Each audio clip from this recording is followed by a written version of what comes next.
Backwards Moon, Chapter 12. The next instant, someone was standing behind the man and the boy. He was an old man, but big and strong-looking. "What the hell is all this ruckus?" he asked. He wasn't carrying a gun.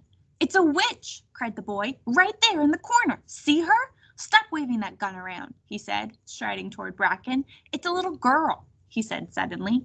He whirled around. "What the hell do you think you two are doing, cornering some little girl?" "Little girl?" said the other man. "Get off my place and never come back. Go," said the old man, dismissing him with a wave of one big arm. "Get out of here or I'll wrap that gun around your neck." The man yanked the boy toward him. "Come on," he said, and shoved him toward the trapdoor. "Move it. This better not be some dumb joke," came the man's voice from below. "It wasn't," said the boy. "I swear it was a witch." "Yeah, right," said the man. The voices faded. A door slammed. The pickup truck whined and roared into the night. Crickets chimed, filling the silence. "Little girl," said the old man softly, "are you there?" "I'm here," said Bracken. "My leg. I hurt my leg." "I'll get a light. I'll be right back," said the man, hurrying down the ladder. "What happened?" asked the raccoon. "He's a witch, friend," said Bracken slowly. "The special kind of grown-up human who can see witches. I have a magic necklace that called him." "But is he a raccoon, friend?" said the raccoon, not moving. "That's the question." "He won't hurt you. You can come out," said Bracken, but the raccoon stayed in the hay. A few minutes later, the farmer reappeared, a light shining from his hand. He stepped toward her and kneeled down. "Oh my God," he said, shining the light on her leg. "Can you walk?" He helped her up. "Lean on my shoulder. Can you make it down the ladder?" The farmer went first, then helped Bracken. "My broom," she said suddenly, but the farmer just scooped her up in his arms and carried her toward the house. "I've got it," called the raccoon. Bracken heard him scurrying behind. The farmer pushed the door open with his shoulder and shoved it close behind him. "Just rest here on the couch. I'll bring the pickup around," he said, setting Bracken down. "We'll get you to the hospital before you know it." "Wait," said Bracken. A wave of fear swept over her. "It will be okay," said the farmer. "No one likes the hospital, but you'll be okay." He walked to a low table, picked up a small box with numbers on it, and began jabbing it with his finger. "No," said Bracken. "Don't, please." He paused. "I can't go there. Can't you see? I'm a witch." "You're a little girl, wearing a witch costume." "I cast a spell on you," said Bracken. "That's how you got there so quickly." It did seem odd. Kind of a whoosh, it was. He put a hand to his chin. "You cast a spell on me?" Bracken watched him closely, but he didn't seem angry or afraid. "Yes," she said. "Am I under a spell now?" "I'm not sure," said Bracken. He stood lost and thought. He said. Then he shook his head and looked again at Bracken's leg. "I'll get a basin," he said. "Soap, bandages." He hurried into another room, came back, and set things out on a low table next to where Bracken lay. "I was in the army once," said the farmer, washing away the blood. The space between Bracken's knee and ankle was punctured by several angry holes. "I've seen worse. I can dig these out for you." Bracken swallowed, then nodded. "Don't watch," said the farmer, and Bracken closed her eyes. "In the army, people drink whiskey for pain, but I don't have any whiskey. Saw enough of this stuff in those days to last me a lifetime, I tell you." He worked swiftly, talking all the while in a low, steady voice. "You can open your eyes now."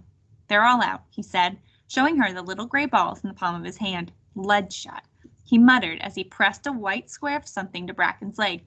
"If I'd known, I would have wrapped that gun around his neck." He wound more white fabric around her leg. "Poison, lead is. Very bad for waterfowl. You look awful pale. Must be bad for witches, too." "I couldn't fly. My broom!" cried Bracken suddenly. "It's outside." The farmer opened the door, and the raccoon scurried past. "Here," he said, holding out the broom. He gazed warily at the farmer. "Clever animals, raccoons," said the farmer. "I had one as a pet when I was a kid. Can you ride your broom with that leg of yours?" "I don't think so," said Bracken miserably. "You could rest up here." "I haven't got much time," said Bracken.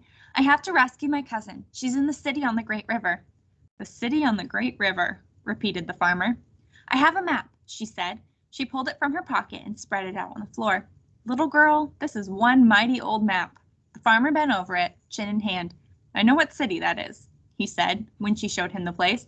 "I could give you a ride if you want." "Would you?" "Sure," he said. "This cousin of yours," said the farmer as the pickup truck rattled and bumped down the road. The raccoon sat between him and Bracken, watching intently out the windows. "Do you have a plan for rescuing her?" Bracken swallowed. No, it's complicated. Her leg throbbed. It's a long story. We've got time, said the farmer, whose name turned out to be Ben. Bracken told him everything. The safe house, even if it's still there, it's not going to be easy to find it, he said when she was done. The road was smoother now, and they were beginning to pass through clusters of human houses. A real city is way, way bigger than these little farm towns. These are little towns? Asked Bracken. Compared to a city, the ones out here are nothing, said Ben. Nothing, whispered Bracken. The dark countryside rolled by. They passed lights and buildings and signs that glowed, and giant hulking towers. Grain elevators, said Ben when Bracken asked. He glanced at her. You don't seem to know much about the modern world. Witches don't live in the modern world. Oh, said Ben, and where do they live? So Bracken told him about the village. The raccoon listened too, adding a question now and then. It almost seems like that raccoon is talking to you sometimes, said the farmer. So Bracken explained about the language and how humans couldn't hear it, but witches could. He said, looking harder at the raccoon. Interesting. It seems strange that you don't know more about witches, said Bracken. Why should I know anything about witches? Said the farmer. I'm just an old corn farmer. Because, well, you're a witch friend. Witch friends are this special kind of human grown-up who can see witches, she added quickly. Most grown-up humans can't see us at all. Only human children and witch friends can. So if you can see us, it means you're our friend. That's nice, said Ben, nodding. Glad to hear it. He thought for a minute. I must have been a witch friend all my life without knowing it. Because how would you know, if you never got a chance to see witches, that you were their friend? I mean, you're all off hidden away. We didn't used to be, said Bracken. We used to live in the human world, but it was a long time ago. And she explained about that. Ben listened carefully. When it was very, very late, the raccoon curled up and went to sleep. The farmer reached forward and touched something. Music and voices filled the dark. Outside the window, the moon had risen. It was nearly full, and now as Bracken gazed up at it, it seemed to be following along beside her as they sped through the night. It was the same moon that shone in her sleeping loft window, but here it seemed like a strange moon, a different moon.